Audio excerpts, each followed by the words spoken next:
toutes et à tous, aujourd'hui dans Sans réserve, nous allons discuter esprit critique et éducation aux nouveaux médias. Les réseaux sociaux ont une place de plus en plus importante dans l'accès à l'information. Comment développer notre esprit critique face à ces nouveaux médias où tout va très très vite et où information sérieuse côtoie blagues, mais aussi théorie du complot. La lourde actualité du moment accélère malheureusement ce phénomène. Désinformation, mésinformation, fake news, infox. Comment apprendre à faire le tri dans tout ça ? Quelles actions d'éducation aux médias existent à destination du grand public et des plus jeunes grands consommateurs des réseaux sociaux ? C'est ce que nous allons aborder avec mes deux invités. Aude Favre, bonjour. Bonjour. Vous êtes journaliste web et reporter et vous avez fait de la lutte contre la désinformation votre cheval de bataille. Vous avez créé en 2017 la chaîne YouTube What the Fake, spécialisée dans le débunkage de fausses informations, et avez fondé l'association Fake Off qui intervient en milieu scolaire. Nous en parlerons tout à l'heure. Mon deuxième invité, Lucas Leglay, bonjour. Bonjour. Médiateur scientifique chez Instant Science, anciennement Science Animation, vous concevez et animez de nombreux ateliers éducation aux médias dans toute la région Occitanie, mais aussi au Quai des Savoirs. À mes côtés, mes deux acolytes, reporters du web, Mariette Escalier et Lauriane Bissinguet. Mariette, vous nous parlerez d'une chaîne YouTube dédiée aux ados et à l'esprit critique. Tout à fait Marlène, alors je ne suis plus une ado depuis belle lurette et pourtant j'ai eu un véritable coup de cœur pour la chaîne Info ou Mytho de Milan Presse. Et avec vous Lauriane, nous resterons du côté de Toulouse aujourd'hui. Oui Marlène, plus précisément à Labège, et je vous parlerai du studio Freya Games et de leurs jeux vidéo d'éducation aux médias. Sans réserve, le podcast du Quai des Savoirs, c'est parti. Oui, bonjour, Aude Favre à l'appareil, je suis journaliste pour France Télévisions. Je vous appelle en fait pour savoir s'il y a une jeune femme qui se serait noyée chez vous. Une infirmière qui aurait échangé à elle seule 9000 bébés. La plus grande réalisation néolithique de France ? Pardon ? Qu'est-ce que c'est que cette histoire ? Qui vous a dit ça ? Ah mais la déception. What the... Alors Aude, on vient d'entendre un extrait de présentation de votre chaîne What the Fake. Alors comment, en tant que journaliste, reporter, on se dit un jour, tiens, je vais devenir youtubeuse et surtout, pourquoi on y va ? Alors effectivement, ça a beaucoup fait rire ce projet-là, ma famille, parce que quand on me connaît, c'est-à-dire que c'est pas du tout ma fibre de base, les réseaux sociaux, YouTube, etc. C'est plutôt des trucs que je fuis, mais vraiment quoi. Vous êtes plutôt la journaliste sérieuse, c'est ça ? Oui, ou le petit rat de bibliothèque, on peut aussi appeler ça comme ça. Voilà, qui est pas, je suis pas du tout très axée, voilà, sur, enfin, rien ne me, dans ma biographie plus tard, on dira rien ne l'a prédestinée. Et alors, qu'est-ce qui vous y a amené ? Et alors, ce qui m'a amené, c'est une forme de colère en fait. J'avais les boules en vrai parce que c'était tellement gros. Les manipulations que je voyais passer sur le web et en fait j'ai commencé à créer ma chaîne dans la foulée de Donald Trump, de l'arrivée de Donald Trump au pouvoir. J'avais cofondé, je l'ai pas fondé, mais j'avais cofondé l'association Fake Off 2 ans auparavant après Charlie Hebdo. Et en fait, c'est la colère, moi, qui fait que je me suis dit qu'il fallait que j'y aille. C'est-à-dire que je trouvais ça absolument honteux de manipuler les gens de manière aussi évidente. En tout cas, pour moi, c'était vraiment évident. Et de voir aussi, quelque part, que c'était peut-être simple de montrer aux gens la façon dont ils sont manipulés. Tout ça a fait que cette colère mélangée à, mais en fait, je pense que c'est assez simple de leur montrer qu'ils se font bananer, a fait que plus le fait de voir qu'il y avait, en tout cas, au moment où je me suis lancée en 2007, je voyais personne qui faisait ça, du journalisme sur YouTube. Je me suis dit, peut-être que moi, je me lance. Et sur cette chaîne, vous donnez des conseils, des tips pour plus faire piéger et même parfois des actions concrètes pour prendre un peu de recul face à des infos. Alors, je vous cite, qui nous prennent aux tripes. Il y a d'ailleurs une vidéo avec un conseil, celui de la corde à sauter. Moi, je l'aime beaucoup. Alors, je propose qu'on l'écoute un court instant. Les fast-food tapatent avec des images alléchantes d'hamburgers ou de sauce barbecue. Les manipulateurs du web, eux, tapatent avec ça. La technique est simplissime. Ils ne s'adressent pas à ton cerveau, mais à tes tripes. Parce que c'est quand tu es choqué que tu cliques. Donc quand le titre, la vignette te mettent en boule, te font sursauter, te mettent en colère, jouent sur tes tripes, dis-toi qu'il est extrêmement probable qu'il y ait derrière tout ça un petit malin qui attend patiemment que tu cliques pour gagner de la notoriété, de la fame, de la money. Donc, retire-toi immédiatement du clavier et hop, corde à sauter. Easy. Rassieds-toi, respire. Tu es zen, tu te fiches de ce putaclic. Il ne compte plus pour toi. Tu as dompté ton cerveau. Bien joué. Alors, c'est assez clair, c'est net, c'est précis, c'est drôle. Alors, ça colle pas du tout à ce que vous me disiez juste avant, cette histoire du petit rat de bibliothèque. Alors, comment vous en êtes arrivé là ? Ben, je pense qu'en fait, un des trucs chouettes avec YouTube, c'est que tu es libre, en fait. Voilà, ça paraît vraiment idiot presque à dire, très simple, mais c'est vrai que les émissions à la télé sont très formatées. J'ai bossé pendant longtemps, par exemple, pour des émissions comme Capital, sur M6, etc., où c'est vraiment à la virgule près, le truc est très, très charté, comme on dit dans le jargon et tout. Et puis tout d'un coup, sur YouTube, je te retrouve à pouvoir faire la concon, mais comme tu veux, à passer des messages de la façon qui te plaît et du coup, oui, c'est vrai que je me suis beaucoup amusée, beaucoup plus que prévu pour le coup, sur cette chaîne YouTube, ça c'est vrai. Et vous y travaillez seul là sur les scénarios ou est-ce que vous êtes une équipe ? Alors non, très sincèrement, c'est moi qui travaille. Après, comme je disais, alors sur la plupart des vidéos, j'ai quand même travaillé avec une société de production, avec France TV Slash aussi. Qui est la plateforme jeune, on va dire, de France TV. J'ai travaillé aussi avec Sylvain Louvet, qui est prix Albert Londres et qui a cofondé l'association avec moi. Fake Off, ouais. Et voilà, donc on est une équipe, mais globalement, en fait, tout ce qui est conneries, c'est de moi. Lucas, on va changer un peu le cadre. On va aller un petit peu plus dans l'institutionnel, direction Centre de culture scientifique. Vous avez conçu dernièrement, avec les équipes du Quai des Savoirs et de Planète Science Occitanie, un atelier éducation des médias par le FAIRE, F-A-I-R-E. Est-ce que vous pouvez nous en parler ? Oui, alors du coup, en quelques mots pour parler de cet atelier où on sait s'amuser aussi, hein, même dans l'institutionnel quand même, on fait des blagues. Et voilà, on propose en fait aux participants et participantes de se mettre un petit peu dans la peau d'un créateur d'information et d'enregistrer une vidéo avec du coup un micro et une tablette pour créer voilà, une toute petite pastille de 1 à 2 minutes.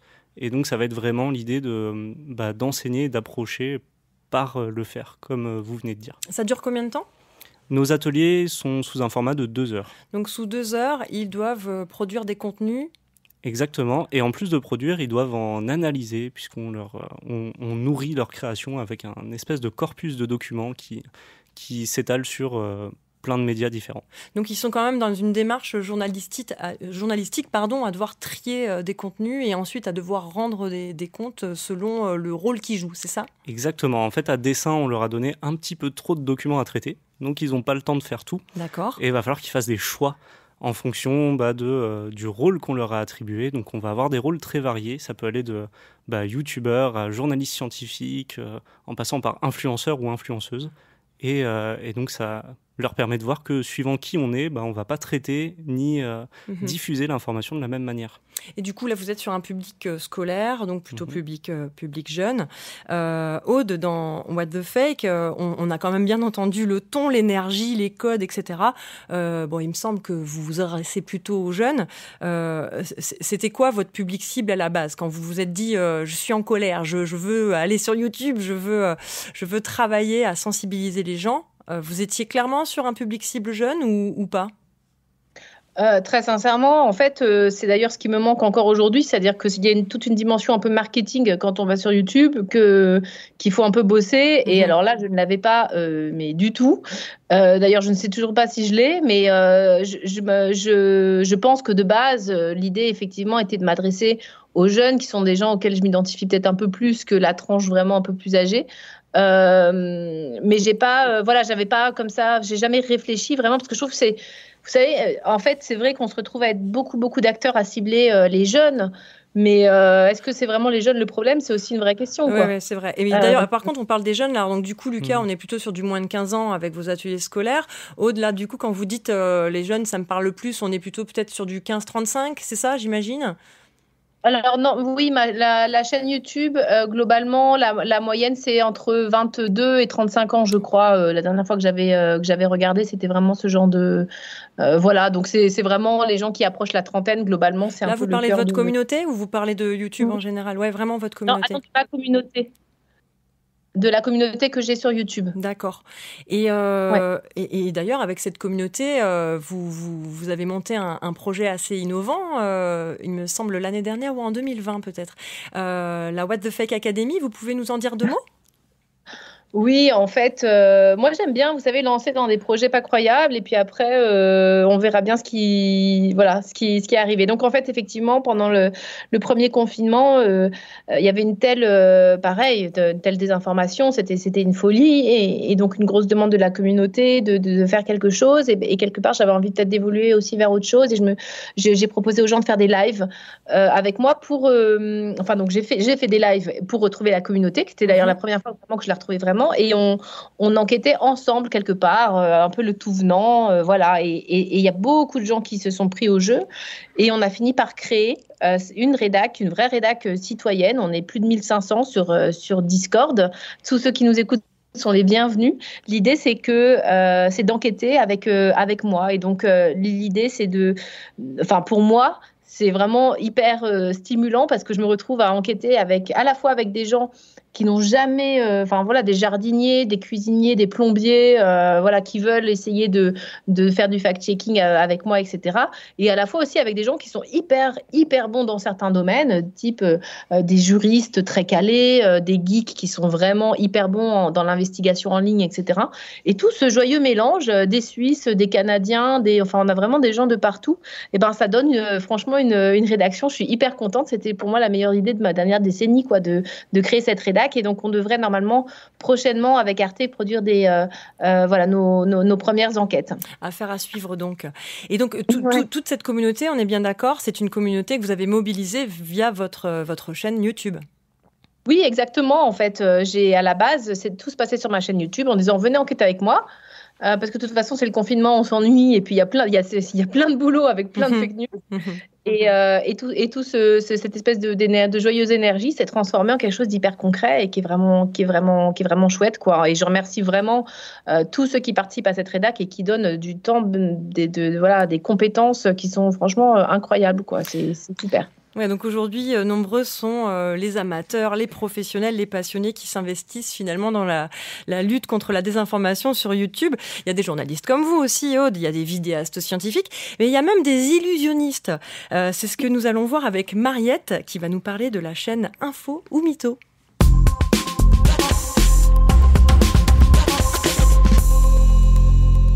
Alors Info ou Mytho, c'est une chaîne d'éducation aux médias et à l'information qui est réalisée depuis déjà 2015 par Milan Presse, avec le soutien de YouTube France itself, et qui cumule actuellement le joli score de 400 000 abonnés. Elle a été conçue pour développer l'esprit critique des ados et collégiens, à les aider à lutter contre la désinformation, grâce à 6 programmes de vidéos complémentaires consistant à démêler le vrai du faux, apprendre à déjouer les fake news, décoder les images et les mots, et même à décrypter certains bugs de notre cerveau. Les fameux biais cognitifs. Tout à fait. Non, alors c'est destiné aux ados de 12 à 16 ans initialement, mais pas que. Je ne vous cache pas que j'ai pris beaucoup de plaisir et d'intérêt en regardant certaines d'entre elles, et notamment mon format préféré, les mythothéories, animées par l'inénarrable Valentine Delattre, vidéaste scientifique de la chaîne Sciences de Comptoir. Tous les membres de la Flatters Society n'ont pas la même vision de la Terre plate, mais globalement, ils s'accordent à dire qu'il y a un complot mondial pour nous cacher la véritable forme de la planète. Les agences spatiales nous mentent, les fabricants de GPS aussi, et toutes les images que vous voyez passer de la Terre depuis l'espace là, c'est du flan. Thomas Pesquet d'émission. Alors, elle me fait beaucoup rire. Entre ce déguisement de thématique loufoque et cet humour décalé très particulier, elle nous aide à comprendre en quelques minutes de manière simple et très claire d'où viennent les théories du complot, comme celle évoquée dans l'extrait que l'on vient d'écouter avec la Flat Earth Society, la société de la Terre plate donc. Un autre youtubeur, Luc Langevin, décrypte lui, avec le cerveau contre-attaque, les fameux biais cognitifs donc et les différentes façons de recevoir et d'interpréter les informations. Ce qui est intéressant avec ce format, c'est que c'est un illusionniste, et donc dans ses vidéos, il illustre par l'exemple comment on peut tromper le cerveau lors des tours de magie en usant de ces fameux biais. Spoiler alerte rassuré, mais c'est super ludique pour comprendre justement le fonctionnement de notre cerveau. Le côté pop culture que j'affectionne tant, lui aussi, est présent sur la chaîne avec Franche Fiction qui explique comment les fake news et les théories du complot inspirent la culture, ou vice-versa. Comment des films, romans, séries de fiction, donc X-Files, Matrix par exemple, peuvent amener à alimenter la méfiance envers les discours officiels ou nous pousser à croire des choses farfelues. Coucou les aliens constructeurs de pyramides. Et il me semble qu'il y a 3 autres formats qui complètent la chaîne. Oui, tout à fait. Donc la cuisine de l'info, où des spécialistes de la désinformation sont cuisinés lors d'une interview. Décodage, qui est une rubrique d'éducation sur le fonctionnement des médias à l'aide de dessins de presse animés. Et enfin, Gare à leurs fakes, qui décrypte les événements marquants de l'actualité nourris par les fake news, en les illustrant avec des images de l'AFP. Bref, une mine d'or que cette chaîne YouTube Info Mytho, pour vous mettre à la page de tout ce qui touche à l'esprit critique ou aux fake news, des formats qui peuvent être utilisés aussi par les professionnels de l'éducation, mais aussi aider tout un chacun à en parler avec les ados de son entourage.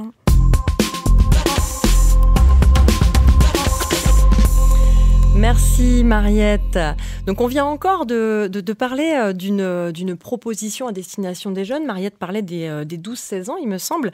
Lucas, je voudrais reparler des ateliers sur lesquels vous travaillez. Vous disiez tout à l'heure, donc c'est des scolaires. Vous travaillez plutôt avec les collégiens ? Alors, on a une cible qui est assez large pour cet atelier d'éducation aux médias, justement, parce qu'en fait, on a estimé l'importance du sujet et un petit peu l'urgence aussi dans laquelle on est de traiter ces questions-là. Donc, on va toucher du CM2 à la seconde. Du CM2 à la seconde. Alors, comment on fait pour travailler ? Vous avez un seul atelier, vous avez une offre spécifique. Comment on fait pour travailler sur un sujet comme ça, de la même façon, avec des élèves de CM2 qu'avec des élèves de seconde ? Alors justement, c'est très compliqué, puisque il va y avoir des usages liés aux médias qui vont être drastiquement différents entre un CM2 qui potentiellement n'a pas son propre téléphone, qui connaît très très peu les réseaux sociaux et qui a une navigation sur Internet qui peut être encadrée par les parents, et un seconde qui va être beaucoup plus libre, beaucoup plus connecté aussi, et qui n'aura pas du tout le même rapport à l'information, qui sera peut-être même politisé déjà à cet âge-là. Vous leur fournissez les mêmes corpus de documents ? Vous parliez d'un corpus tout à l'heure. Oui, on a parlé d'un corpus. En effet, en fait, pour l'atelier, ils travaillent sur des textes, des vidéos, des choses comme ça. Et donc, on a fait une espèce de tri en fonction des niveaux. On a séparé ça en cycle 3 et cycle 4. D'accord. Pour justement s'adapter au niveau et aux connaissances et aussi au type d'image qu'on peut montrer, puisqu'il y en a qui sont un peu plus fortes, un peu plus dures pour ceux qui sont plus vieux. Et en termes de contenu, qu'est-ce que vous abordez comme contenu Alors, pour la première version, la première édition de cet atelier, on s'est penché sur le thème du coronavirus, puisque c'était quelque chose qui était un peu brûlant dans l'actualité au moment de la conception. Et les retours qu'on a eus nous ont un peu surpris, je dirais, puisqu'on a été dans une période où on s'est dit, on en entend parler partout, peut-être qu'on en aura marre, à force, ça déborde. Et finalement, non. Les retours qu'on a eus, autant des enseignants, enseignantes que des élèves eux-mêmes, c'était des retours très positifs, puisqu'ils étaient contents d'avoir un rôle justement d'acteur dans cette thématique, et qu'on leur demande de décortiquer et de faire quelque chose par rapport à ça. Oui, finalement, aborder des sujets d'actualité pour sensibiliser aux médias, c'est quelque chose qui permet d'impliquer plus facilement les élèves.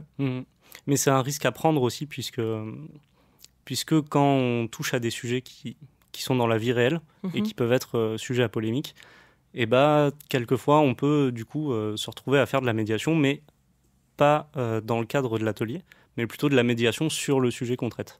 Donc ça, c'est vraiment à bien doser, on va dire, à trouver le juste milieu.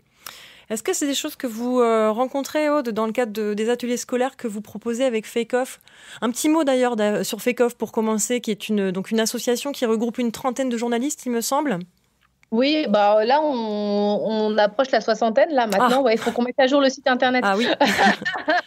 Je vous l'avais dit la semaine dernière en préparant mais je ne l'ai toujours pas fait.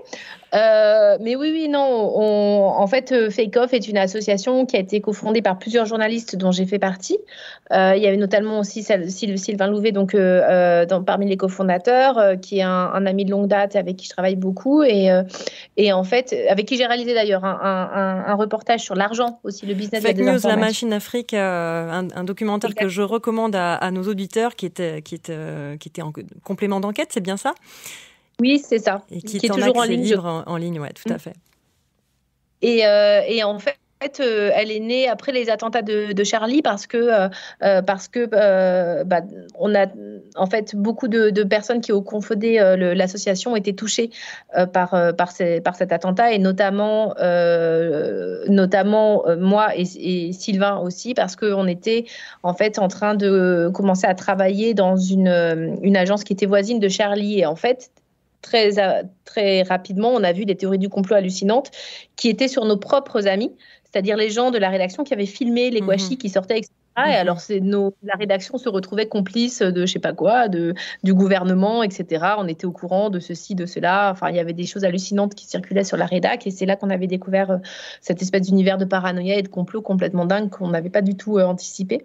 Et en fait, voilà, on a commencé au Petit Bonheur la Chance à aller sans vos grandes méthodes, hein, très sincèrement, au début, dans les collèges pour dialoguer. Parce que le cœur de ce qu'on veut faire, nous, c'est reprendre contact avec les gens. Je pense que les journalistes sont malheureusement ont un lien qui s'est vraiment complètement distendu avec le grand public. Il y a une crise de confiance envers la profession. À tort ou à raison, je ne suis pas là pour débattre de ça, mais toujours est-il que il faut qu'on reconstruise ce lien, il faut qu'on maintienne ce dialogue, et c'était vraiment la base, c'était d'aller discuter avec les gens, avec les jeunes. Et petit à petit, en fait, on a commencé à élaborer des méthodes. L'idée, c'est pour schématiser globalement, hein, parce qu'on fait beaucoup d'ateliers différents, mais c'est de leur faire ouvrir leur portable, nous raconter qui ils voient, quelles sont les questions qu'ils ont en tête, qu'est-ce qu'ils ont vu dernièrement qui les a fait douter, etc. Et en fait, de les aider à partir de leur propre consommation de l'information, de les aider à démêler le vrai du faux. Et ça donne des résultats assez chouettes, assez intéressants. On en a certains qui veulent devenir journalistes, alors ça, c'est la meilleure récompense. Et je voyais sur votre site que l'année dernière, vous avez touché 7500 élèves, c'est bien ça ? Oui. Et donc dans toute la France, ou est-ce que vous êtes surtout autour de Paris ? Non, c'est dans toute la France. Alors après, on essaye effectivement de s'élargir de plus en plus. On a ouvert une antenne à Tahiti, à La Réunion. On a quelqu'un qui va démarrer en Espagne. Tout à l'heure, j'avais quelqu'un qui est à Chicago, un journaliste, un ami à moi qui veut aussi aller au lycée français, etc. Et on est quand même globalement assez implanté dans toute la France, même si on n'a pas d'antenne. Pour l'instant, c'est vrai que c'est vraiment les journalistes, souvent parisiens, parce que ça a démarré avec notre réseau, quoi, hein, qui se déplacent un peu partout en France, mais l'idée c'est de développer de plus en plus d'antennes locales, effectivement, quoi, notamment à Lyon, j'espère bientôt, et puis pourquoi pas à Toulouse. Et comment vous travaillez avec l'éducation nationale ? C'est un peu une question pour vous deux d'ailleurs, hein, pour vos ateliers. Comment se passent les phases de construction de projet ou de validation ? Je vous laisse la parole, Aude. Comment vous travaillez avec l'éducation nationale sur ces dossiers-là ? Alors, en fait, l'éducation nationale, il faut savoir qu'il donne vraiment très, très, très, très peu de moyens aux associations. En tout cas, nous, franchement, c'est peanuts, c'est rien de le dire. Et donc, nous, l'association est particulièrement financée, entre autres, hein, on a beaucoup de gens qui nous financent et qui prennent à cœur ce sujet, mais on a beaucoup de ministères de la Culture, mais on se retrouve avec les demandes qui viennent de l'intérieur de l'éducation nationale. Et l'éducation nationale, en fait, donc au niveau financier, c'est pas terrible, c'est le moins qu'on puisse dire, parce que mine de rien, voilà, c'est des journalistes qui débranchent une journée de pige, une journée de travail pour aller dans les établissements scolaires. Donc, à un moment donné, si on veut vraiment que ça prenne de l'ampleur, il faut forcément rémunérer les gens. Et en fait, comme on travaille avec eux, malheureusement, souvent, les professeurs sont assez débordés et ils font appel à nous pour qu'on vienne globalement avec un truc clé en main, quoi. Et on fait deux interventions, on fait en général 2 fois 2 heures. En fait, aujourd'hui, il n'y a pas un programme éducation aux médias dans lequel vous êtes intégré. C'est plutôt des écoles qui vous sollicitent directement avec un besoin spécifique, et il n'y a pas de travail de co-construction sur les ateliers. Pas beaucoup, en tout cas. Enfin, pas comme ils devraient. La plupart des gens qui nous contactent sont des gens, des professeurs. Il se passe rien du tout dans leur collège au niveau éducation aux médias, alors que c'est censé être obligatoire, hein. Je veux dire, il y a quand même, c'est dans la loi, je ne sais plus quel texte, je pourrais le ressortir, mais les élèves de 3e sont censés sortir après, en ayant eu de l'éducation média à l'information, et très souvent, en fait, dans les faits, il ne se passe rien. il n'y a pas d'horaire vraiment dédié. Les profs documentalistes sont ceux qui sont compétents là-dessus, mais ils doivent courir après les professeurs, qui chacun ont leur programme déjà à gérer pour essayer de trouver des motivés, des choses à faire et des créneaux surtout. Donc tout ça est d'une complexité vraiment extrême et on a vraiment le sentiment, nous, à FECOF, que voilà, vraiment le paquet n'est clairement pas mis, quoi. Et vous, Lucas, qu'est-ce que vous constatez comment vous avez travaillé avec le rectorat ou l'éducation nationale sur les ateliers que vous proposez au Quai des Savoirs?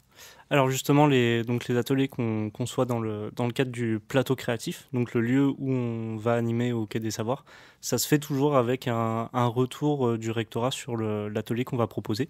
Donc il va y avoir un petit peu un contrôle des objectifs pédagogiques, est-ce qu'on utilise les bons termes, qu'est-ce qu'on va mettre à l'intérieur pour que ça colle en fait au programme. Et voilà, avoir certains mots-clés en fait qui doivent figurer un peu dans les ateliers. Et ensuite, quand on travaille sur des projets, mais même de manière générale, que ce soit au plateau créatif ou dans tous les projets d'Instant Science, oui. Voilà, on va en fait faire appel à des enseignants, des enseignantes ou à des membres du rectorat pour un petit peu nous conseiller. Donc on a notamment à Instant Science une enseignante qui est dépêchée du coup par l'éducation nationale, qui est là tous les lundis après-midi. Et donc on va pouvoir échanger avec elle pour parler des formats, pour parler un petit peu des sujets, qu'est-ce qui est traité aussi par les jeunes, l'évolution des programmes scolaires, puisque ça change souvent quand même. Donc voilà, ça permet quand même de se tenir au courant et d'essayer d'être le plus proche possible en fait de ce qui se fait, de ce qui s'enseigne, pour aussi justement pouvoir proposer un truc qui n'est pas enseigné à l'école, pour qu'on soit là pour rapporter quelque chose en plus. Apporter quelque chose de complémentaire. Oui, c'est super. Dis donc, je suis très jalouse. on a de la chance d'être entouré d'autant de personnes pour pouvoir un peu nous guider, nous appuyer. Puisqu'en fait, le travail de médiateur scientifique, c'est assez compliqué. C'est qu'on va intervenir sur plein de sujets différents. Donc, on n'a pas le temps de devenir spécialiste dans ces sujets. Et on doit, et bien heureusement d'ailleurs, s'entourer des personnes qui, eux, savent bien en parler, mais qui n'ont pas forcément le temps de faire la médiation. Et est-ce que vous vous entourez de journalistes, alors justement, pour parler d'éducation aux médias? Alors, on a évidemment consommé en grande partie les vidéos de Aude. Ça a fait, ça a fait partie de nos petites recherches. De vos ressources. Exactement. Donc voilà, on traîne pas mal sur YouTube, sur les réseaux, etc. Et puis après, quand l'occasion se présente, on peut aussi faire appel à des journalistes ou à des spécialistes en sciences de l'éducation aux médias, justement. Donc un des projets sur lequel on travaille avec Instant Science, qui s'appelle Science ou Infox, qui est donc un projet en lien avec la région et le FEDER. On travaille avec une autre association qui, eux, en fait, sont spécialisés dans l'éducation aux médias, l'information et le journalisme. Donc qui s'appelle CoScience. CoScience. Et alors moi j'ai quand même une question parce qu'on parle d'éducation aux nouveaux médias, donc éducation aux médias sociaux notamment. On parle beaucoup des jeunes là depuis tout à l'heure. Pourquoi on parle pas des moins jeunes, des adultes? Ça veut dire quoi? Ils sont foutus ou parce que la réalité c'est que Facebook par exemple c'est un média qui est majoritairement utilisé par les plus de 25, les plus de 30 même je crois. J'ai plus les chiffres en tête. Il me semble quand même que ce sont pas les derniers pour relayer ou pour réagir avec affect. Donc, est-ce que vous proposez des actions l'un et l'autre, plutôt à destination, je dirais, des adultes ou pas adultes uniquement, peut-être plutôt grand public, famille, Aude?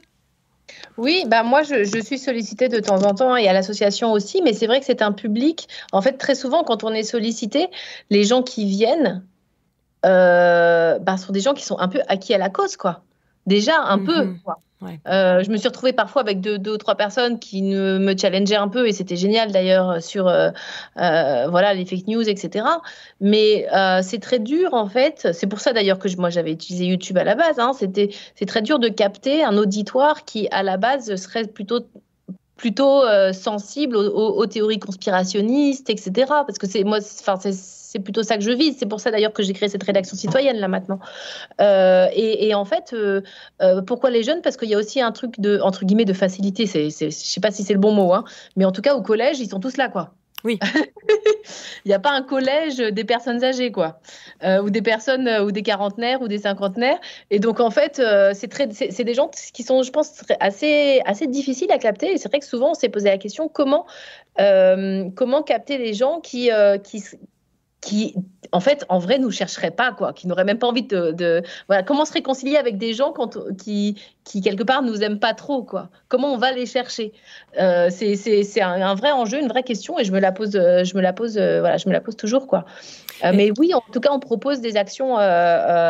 Aussi, on forme des encadrants, mais c'est souvent des encadrants de jeunes. Enfin voilà, je ne sais pas comment capter ce public-là, autrement que la meilleure idée que j'ai eue pour l'instant, je crois, c'est la rédac citoyenne. Mais sinon, c'est vrai qu'il y aurait sûrement des choses à faire, mais c'est un public qui est très dur à capter, je pense. Je pense aux recommandations qui sortent d'un récent rapport, Les Lumières à l'ère numérique, rapport qui résulte de la commission Gérald Bronner, qui a réuni 14 experts. Vous en faisiez partie, Aude.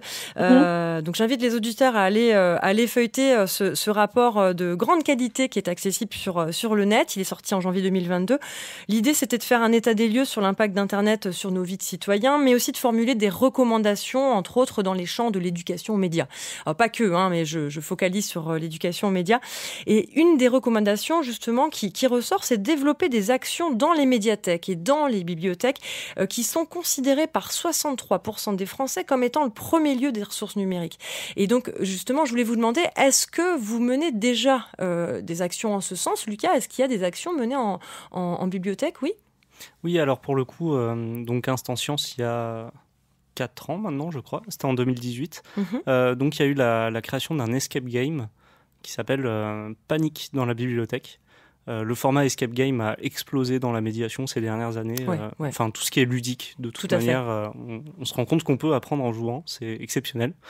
Et donc cet escape game est, on va dire, clé en main. Et c'est un kit qu'on peut télécharger directement sur le site de donc Science Animation. Encore, on n'est pas encore passé au site Instant Science.